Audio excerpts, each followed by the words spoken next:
Let's get ready to rumble! Welcome to Armchair Quarterback on the Alice Stewart Show. If it's in the headlines, we huddle up and debate it today. Welcome back to the show. 7:41 here in Central Arkansas. Time for Armchair Quarterback, where we talk about the issues making headlines in D.C. and here in Arkansas. I'm joined with Republican strategist and panel consulting owner Ryan James, and also on the Democratic side, Washington County Democratic Committee Chair Tyler Clark. Good morning, guys. Good morning. Good morning. Hey, sorry to wake you up there. Appreciate you being here. Clearly, one of the big stories this week that we've been covering quite a bit, and you see on every television station you watch, Senator Mark Pryor has been hit hard by ads from the left and right, which is pretty unusual this far out from the election. As you know, Mayor Bloomberg's gun group, gun control lobbying effort, took an ad out against him for Pryor's gun votes and his gun record. And then a Senate Conservatives Action Group fired off an ad this week, also hitting him on his voting, as they say, in alignment with President Obama. Senator Pryor didn't waste any time, fired back with his own ad, responding directly to Mayor Bloomberg's ad on gun control. I'm going to play the ad here and then get your thoughts on it. The mayor of New York City is running ads against me because I oppose President Obama's gun control legislation. Nothing in the Obama plan would have prevented tragedies like Newtown, Aurora, Tucson, or even Jonesboro. I'm committed to finding real solutions to gun violence while protecting our Second Amendment rights. I'm Mark Pryor, and I approve this message because no one from New York or Washington tells me what to do. I listen to Arkansas. There's Senator Pryor's response. Tyler, what are your thoughts on the ad? You know, it's very interesting, Alice, that we're 521 days away from the election, and we're already seeing these ads hit the air from both the left and right, as you mentioned before.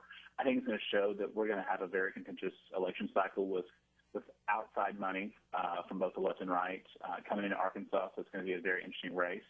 You know, I talked to Senator Pryor about his vote, where I necessarily disagreed with his no vote. I do understand that his prerogative and his plan is to go in a different direction than what the Toomey plan actually had. So Toomey Mansion plan had. So I appreciate Pryor's honesty and willingness to have a conversation, but not necessarily flip-flop on the issue too. So where I may disagree with him, I'm glad he's holding strong on his belief in his issue. Ryan? Well, the ad from a production value standpoint, so I know you discussed this earlier, it's a good ad from a production value standpoint. From a messaging standpoint, I think it's pretty weak, and it illustrates his weakness 18 months from an election, or 521 days, as Tyler, and thank you for giving me that number. I'm going to put it on my tote board. I haven't seen the number yet. The countdown is on. 521 days away from an election. The thing is with Senator Pryor, number one, he does answer to people from New York and D.C., and all I have to do is pull a roll call vote from 2009 where Mark Pryor had a chance to vote on a bill to allow reciprocity for concealed carry permits. He walks into the chamber, votes no. And then, right before they gavel it, when they ask if senators want to change their vote, he checks in with Chuck Schumer from New York, who basically says we have enough votes to kill it, and then he goes back, and right before they gavel, he changes his vote to yes. So he flip-flops on this issue not only on a yearly basis, but on a minute-by-minute basis as well. That's why he's a weak candidate. There's certainly a lot of back and forth on this. Before we change topics real quickly on this one issue, Tyler, there's been a lot of talk. People say that Mayor Bloomberg's ad specifically, while he may win his case on gun control, he could be costing a valuable Senate seat. Your thoughts on how this attack so early on this issue, how will that affect Senator Pryor's ultimate reelection? You know, this issue is such rooted in passion. It definitely could affect Senator Pryor negatively. You know, it's funny where I don't necessarily disagree with Ryan totally on his assessment, but I feel that Senator's been hit on the left and right, and if he voted for the Obama bill, he would have been hit so hard on the right. We would have had Representative Cotton probably come out with an ad blasting the senator as well. So it's it's a very interesting subject, and I think we'll see more of it as another vote comes to the Senate floor very soon. So, and quick on this, Ryan, your thoughts. Ultimately, is this going to be damaging to private freely? I do, because I was watching interspersed with storm coverage last night. I was watching The Big Bang Theory. I'm going to cop to it, but during the 6 to 6:30 Big Bang Theory last night, I saw the Bloomberg commercial 4 times. Yeah, they're blanketing. They're blanketing the airwaves, 350,000, which is a lot of money in Arkansas. We're going to switch topics real quick to what we're seeing in D.C. With the Department of Justice, with Eric Holder, our Attorney General, is getting hit hard. In my view, deservedly so. The way the Department of Justice is targeting journalists for reporting on the administration. Clearly, there was an incentive to track down who was leaking from the administration to journalists. But Attorney General Eric Holder specifically targeted Fox News' James Rosen, tracked his phone, tracked his emails, tracked his whereabouts when he was covering the news, and he's getting hit hard. And Holder has no answers. When he testified, I don't know. I don't recall. That wasn't me. I don't remember anything. He's got terrible amnesia. And our Senate Judiciary Committee member, Ted Cruz of Texas, says the president needs to demand a resignation from Eric Holder. Over and over again, the pattern we've seen is an unfortunate willingness to use the machinery of the federal government as a tool and a partisan tool to punish those perceived as your political enemies. Ryan? Well, I agree with the senator. I mean, that's been the case so far. You have State Department attacking the Benghazi whistleblower. You have the IRS going after conservative groups, Justice going after journalists, the HHS secretary hitting up private insurance companies to pay for the tab to promote Obamacare. It's kind of like, I love you, but if you don't love me, I'm going to slap you upside the head. Right.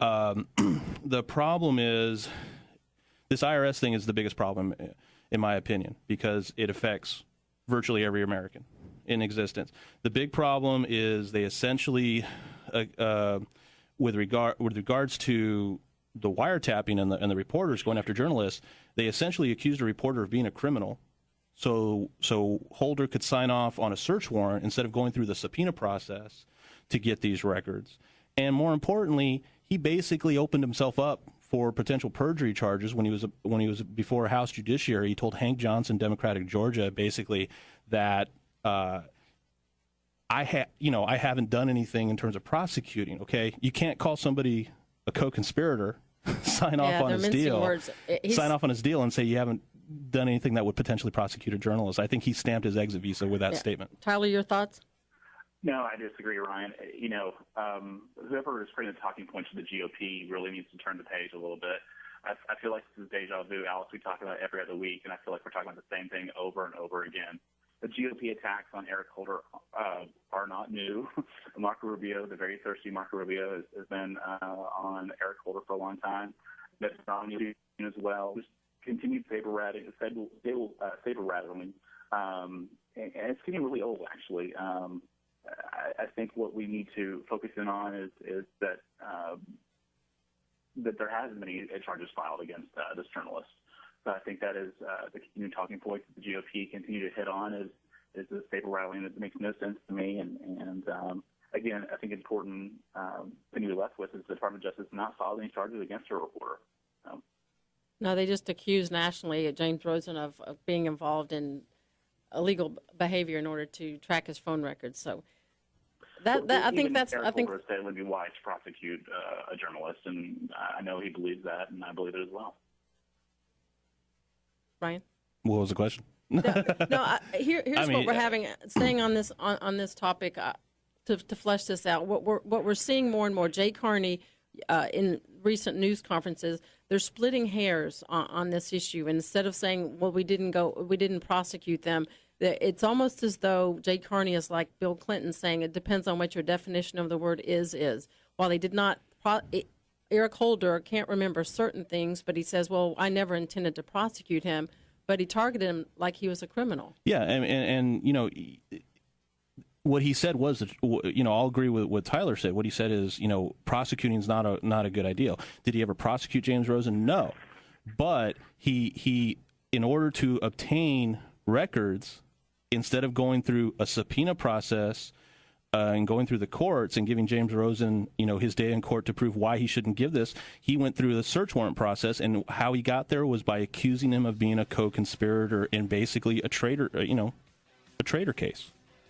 Tyler, last thoughts. We've got about a minute left. Just closing thoughts. Yeah, I'm just curious if this was during the Bush administration, if we'd be having the same conversation, if it would be a matter of national security or be a matter of filing charges against somebody. Well, I certainly believe the left would be more mad about it if this was during the Bush administration. All right, great conversation. We got to wrap things up. We're out of time here. But Tyler Clark, the Washington County Democratic Central Committee Chair, thank you for your time. And Ryan James, Republican strategist and consultant and owner of Paynall Consulting. Guys, thanks so much for your time. I appreciate it, and have a great weekend. Thank you. Thanks, Alice. Thank you. Have a great day. That wraps it up for this edition of the Alice Stewart Show. Have a great weekend. Be safe out there. Take care, and we'll talk to you Monday.